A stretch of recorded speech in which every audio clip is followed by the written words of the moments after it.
नमस्कार। मैं सरिता पांडे, जिला महासचिव भिलाई महिला कांग्रेस से। आज हनुमान जन्मोत्सव में हम प्रगति नगर में एकत्रित हुए हैं और आज भूमि पूजन भी कराया गया है डोम शेड के लिए मंदिर प्रांगण में। हम सब बहुत अभी खुश हैं कि ये इच्छा हमारी काफ़ी दिनों से थी।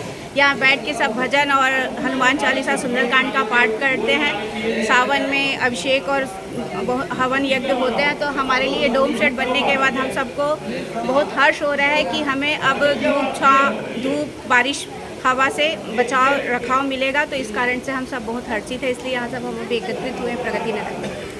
मैडम, जो निगम में जो परेशानियाँ चल रही है, जो जनता भुगत रहे हैं यहाँ पे, इसके बारे में क्या कहना चाहेंगे आप? रिसाली नगर निगम के बारे में पूछ रहा हूँ मैडम। रिसाली नगर निगम में अभी सफाई फिर से पुनः कार्य प्रगति पे है, सफाई हो रही है। विगत कुछ दिनों पहले समस्या थी, सफाई कर्मचारी पूर्ण रूप से ठप हो गया था सफाई व्यवस्था। उसका कारण मैं प्रशासन को उसका जिम्मेदार ठहराऊंगी, प्रशासन के साथ राज्य सरकार को, क्योंकि टेंडर जो था वो नवंबर दिसंबर में टेंडर ख़त्म हो रहा था।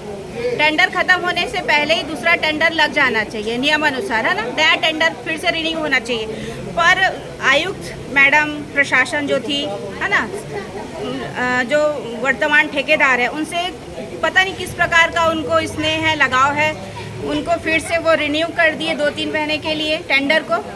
उसके बाद नया टेंडर प्रोसेस में लाया नहीं गया और रिन्यू जितने दिन के लिए हुआ था, वो टेंडर ख़त्म होने के बाद महापौर चाहती थी कि टेंडर नए सिरे से हो, और टेंडर नए सिरे से नहीं होने के कारण से उन्होंने कहा अगर आप नए सिरे से टेंडर नहीं करवा रही हो तो आप निगम को दे दो, कलेक्टर दर पे कर्मचारियों का वेतनमान होगा और सफाई जो है वो नियमित रूप से चलते रहेगी जब तक कि नया टेंडर नहीं हो रहा है। मैडम, अभी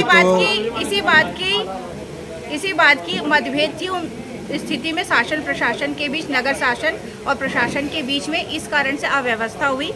कुछ दिनों के लिए, 4-5 दिनों के लिए फिर से सफाई व्यवस्था पूर्ण रूप से ठप थी। फिर पुनः उसी पुराने ठेकेदार को फिर से उन्होंने कुछ दिनों के लिए फिर से टेंडर दे दिया, इसलिए सफाई फिर से चालू हो गई। मैडम, ये तो जो लोग बता रहे हैं जी, जो पब्लिक डोमेन में है कि सिर्फ 3 महीने के लिए आगे बढ़ाया गया है। हाँ। अब ये 3 महीना बाद फिर वही स्थिति हो जाएंगे, इसके बारे में क्या कहना चाहेंगे? इसके बीच में क्या टेंडर फाइनल कर सकते हैं आप लोग या निगम करेंगे? ये शहर सरकार आपको सही रूप से जानकारी देगी, क्योंकि जिस तरीके से वर्तमान स्थिति है शहर सरकार की, आयुक्त की जो मनमानी चल रही है, आयुक्त जिस तरीके से अपने हिसाब से कर रही है कार्य, उससे साफ समझ में आता है कि राज्य शासन के शरण में है, इसलिए उनको जनता के हित से कोई मतलब नहीं रहता। वो बेहिसाब निगम के फंड को जो है ना, आय को वो दुरुपयोग करे जा रही है।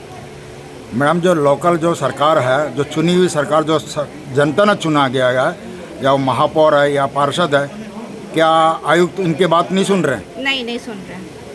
जितनी मुझे जानकारी है, मैंने जो देखा है, तो बहुत परेशानी वाली बात है, जो चुनी हुई सरकार की बात नहीं सुन रहे। क्योंकि जो शहर सरकार है वो कांग्रेस की मेयर है ना, और जो राज्य में सत्ता सरकार है वो भाजपा की है।